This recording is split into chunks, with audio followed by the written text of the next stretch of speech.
Hey guys, this is Heather from healthyeatingstartshere.com. Okay, today I wanted to show you how I make hot chocolate, which is something that a few of you asked me about a while back when I mentioned that I make it at home. When I was little, I could never have hot chocolate because I was allergic to milk, and I don't know if any of you know this, but when you get hot chocolate in most places, there is milk in there, or in the powder when you buy hot chocolate mix or whatever. But that does not mean you need milk to make hot chocolate. So what I'm going to do is show you how I make it using a very interesting bar of solid chocolate. It's basically like baker's chocolate. All it is pure cocoa made into a bar.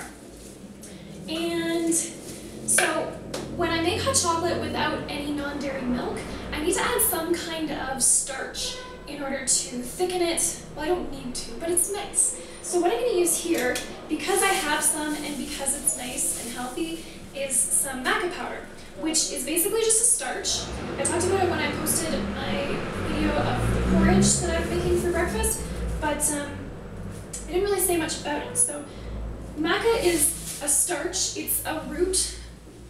So people grow it for the root, and then they dry the root and turn it into a powder. And I'm just mixing it up with some cold water. So when you use a starch in your hot chocolate, and if I was at home, I'd probably be using arrowroot powder, which is another root vegetable that is grown as a starch and turned into a powder. And so you just mix it with some cold water to make sure it dissolves evenly. Kind of like when you add cornstarch to a sauce to thicken, you mix it with the cold water first to dissolve, and then you add the hot water to thicken.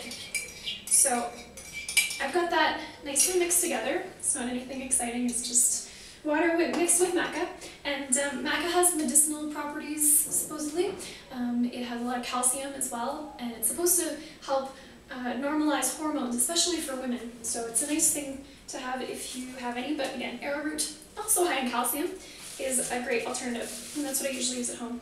Then I'm gonna get some of this cocoa, and this kind I just break off with my knife, throw it in there, maybe a little more. And then what I'm going to use to sweeten it is some stevia that I got here. And the guy that sold it to me told me to put a lot in. He told me to put that much in a mug, which I think is a little bit much. Stevia is very, very sweet, so you don't need very much. So I'm just going to put a little bit in here.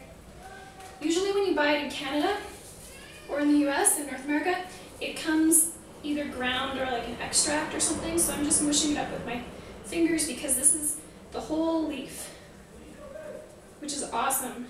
Better to get the green kind than the white. A lot of people ask me about stevia.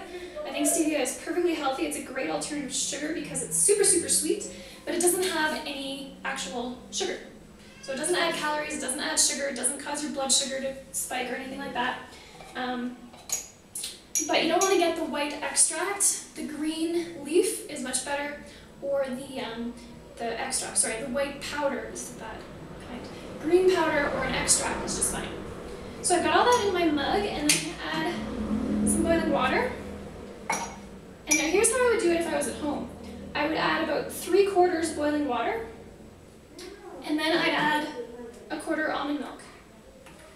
And then it comes together and it's perfect temperature right away. You don't have to wait for it to cool off, and it gets nice and thick and creamy and delicious. Any kind of non-dairy milk works as well. I use rice milk a lot of the time too, or they're making coconut milk as a beverage now. And that's about it. So that's all you need to do to make hot chocolate. You can go cocoa if you feel like it's not quite the same. And what else was I going to say? Oh yes, this bar of chocolate doesn't really dissolve all that well. A friend of mine told me you're supposed to whisk it, but I don't have a whisk, and I'm not that picky. So I just stir it, and it dissolves as much as it wants to, and then I drink it, and it tastes great. So that's it. Chocolate down here is phenomenal. I got this pure bar. I went up to the guy in the market and said that I wanted some pure chocolate, and he was like, oh, and he brings it out, and he had me smell each one. It's pure. So once it's dissolved, just take a taste.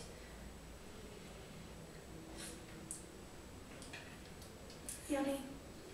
And by the way, if you don't use stevia, just use some unrefined sugar like coconut sugar or sucanut, or you could use maple syrup, is what I often use at home, and that's really, really nice. So that is all there is to hot chocolate. I'm gonna go get myself nice and warm. And this week, Phil and I are heading off on an adventure. We're going on a biking, ziplining, hiking trip up to Machu Picchu. So I am going to film some video for you guys, and I'll be posting it as soon as we get back. But it's going to be a little bit later than usual. I normally post on Fridays, but this week it'll probably be Sunday before I'm able, because we get back on Saturday. So that's that. You can subscribe to my channel if you want to stay tuned for things like that and all the other fun stuff we're doing in Peru. And yeah, that's it. Hot chocolate. See ya. So we're right in the middle of Cuzco, Peru, which is a population of about 350,000 people. And the power just went out in the whole city. Normally... It's funny because I'm videotaping nothing right now. Normally, because it's mountainous here, you would be seeing lights going all up into the mountains around us of people's houses. You can kind of see the cars up there. Yeah. Yay, the power's back on. So you can see the difference. All up in the hill, there are lights on the street, lights out there, lights up that hill. And it was only out for about 20 minutes, I think. Luckily we had some candles to tide us over.